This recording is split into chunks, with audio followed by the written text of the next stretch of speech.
Kapten Real Madrid Karim Benzema bekerja keras agar bisa kembali sesegera mungkin. Benzema telah 2 minggu absen sejak cedera kala Real Madrid bertandang ke markas Celtic. Meskipun Real Madrid meraih kemenangan tanpanya, namun Benzema tetap dibutuhkan dalam memimpin lini serang. Buktinya serangan Los Blancos nampak kurang tanpa kehadiran pemain berusia 34 tahun itu. Meskipun Rodrigo diklaim sukses gantikan Benzema, namun bagaimanapun juga Rodrigo mengakui dirinya lebih nyaman bermain sebagai winger. Benzema bukan hanya sosok kapten, tetapi keberadaannya di atas lapangan mempengaruhi kualitas ofensif Los Blancos. Pemosisian dan ketenangan finishing jadi nilai plus pemain satu ini. Kini penyerang berdarah Aljazair itu tengah berusaha keras dalam camp latihan demi mencapai kebugaran penuh sebelum El Clasico.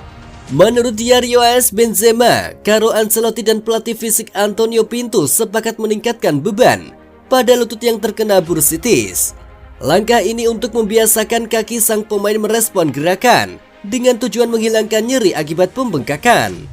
Tim pelatih percaya kebugaran penuh sang pemain lebih baik daripada memaksanya kembali ke lapangan sedini mungkin. Benzema diharapkan on fire saat Los Blancos menjamu Blaugrana pada 16 Oktober mendatang.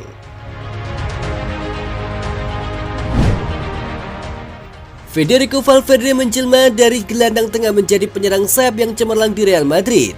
Melihat hal itu, Arsenal merasa sakit hati karena dulu gagal mendapatkannya.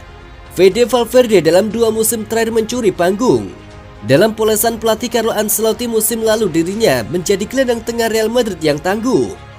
Di musim ini pemain asal Uruguay itu diplot sebagai penyerang sayap.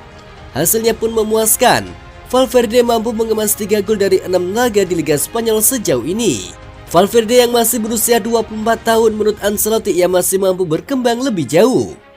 Tak banyak ada yang sakit hati melihat Fede Valverde bersinar. Mereka adalah klub Liga Inggris Arsenal. Tahun 2014 di era manajer Arsene Wenger, pria asal Prancis itu rupanya sudah memantau Valverde. Dikabarkan baik Arsene Wenger dan pihak dari Valverde sudah sama-sama melakukan kesepakatan lisan untuk bergabung ke Arsenal. Akan tetapi pihak klub justru tidak setuju. Mereka tidak menindaklanjuti keinginan Wenger untuk merekrut Valverde. 2 tahun kemudian Real Madrid datang. Los Blancos akhirnya merekrut Fede Valverde dengan harga murah, yakni hanya 5 juta euro. Federico Valverde bermain di klub Akademi Castilla terlebih dahulu. Barulah di tahun 2018 Valverde menembus skuad utama.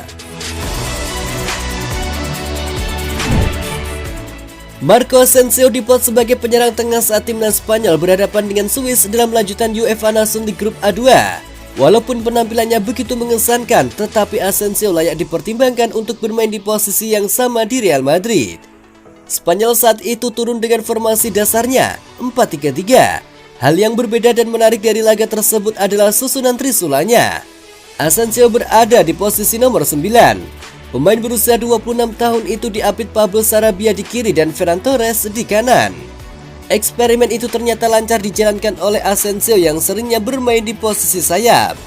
Ia mencatatkan 1 assist kepada Jordi Alba, namun Spanyol kalah 1-2 dari Swiss. Laporan dari manajemen Madrid menemukan bahwa Asensio fasih bermain sebagai penyerang tengah.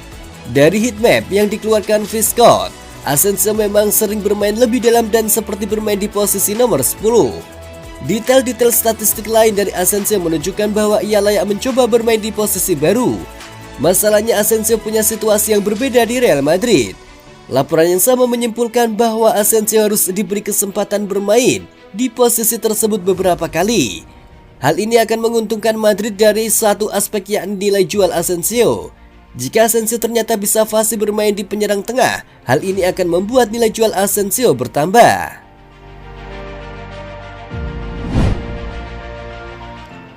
Bintang Paris Saint-Germain Lionel Messi menyebut kekalahan melawan Real Madrid di Liga Champions musim lalu menjadi pukulan keras bagi timnya. PSG tersingkir di babak 16 besar Liga Champions usai kalah 1-3 dari Real Madrid pada leg kedua di Santiago Bernabeu. Unggul lebih dahulu berkat Kylian Mbappe di babak pertama, Les Parisiens kena comeback usai dibobol Karim Benzema 3 kali di paruh kedua. PSG harus angkat kaki setelah kalah agregat 2-3 dari Real Madrid.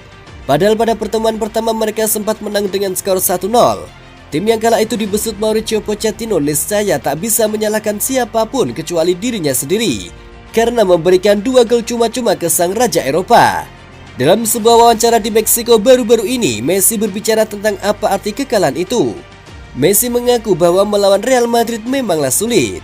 Musim lalu sulit bagi saya, PSG telah lama berhasrat untuk memenangkan Liga Champions. Eliminasi musim lalu sangat sulit karena bagaimanapun hal itu terjadi. Karena kami telah memainkan 2 pertandingan hebat melawan Real Madrid, dan pertandingan itu hilang dalam detail-detail kecil, kata Messi. Robert Lewandowski menjelaskan mengapa ia memilih untuk menandatangani kontrak dengan Barca setelah sebelumnya dia hampir menandatangani kontrak untuk Real Madrid. Lewandowski berada di radar Real Madrid saat ia masih di Borussia Dortmund dan Bayern Munich. Lewandowski sendiri mengakui kepada Sport 1 di masa lalu bahwa ada pembicaraan dengan Real Madrid, tetapi tidak ada hasil. Sumber yang dekat dengan striker Polandia itu saat masih bermain untuk Bayern mengkonfirmasi kepada Marca pada 2018 bahwa mimpi Lewandowski adalah bermain untuk Real Madrid. Lewandowski hampir saja bergabung dengan Real Madrid beberapa kali selama karirnya. Lewandowski ingin tinggal di Spanyol dan bermain di La Liga yang selalu menjadi mimpinya. Lewandowski kemudian menjelaskan alasannya kenapa memilih bergabung dengan Barca daripada Real Madrid. Ketika saya melihat betapa bertekadnya Barca untuk mendapatkan saya tahu bahwa transfer ini jauh lebih realistis daripada hubungan saya sebelumnya dengan Real Madrid. Jelas dari Lewandowski.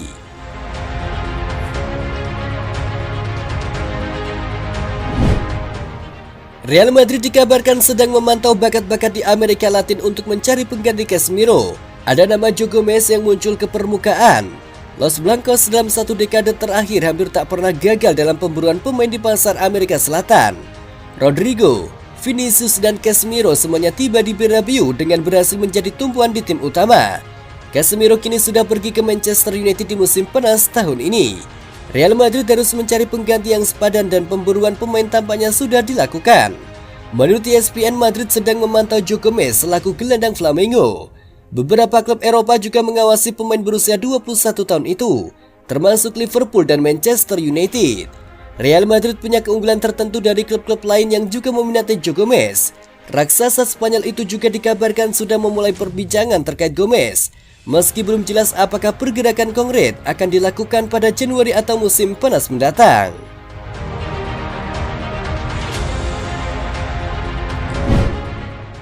Transfer Kylian Mbappe ke Real Madrid batal terwujud di bursa musim panas lalu. PSG mati-matian mempertahankan sang pemain, bahkan dikabarkan sampai memberikan kontrak spesial. Kabarnya penolakan Mbappe ini bisa berbuntut panjang. Madrid mungkin tidak akan lagi mengejarnya di masa mendatang. Biar begitu, Javier Balboa punya pendapat lain.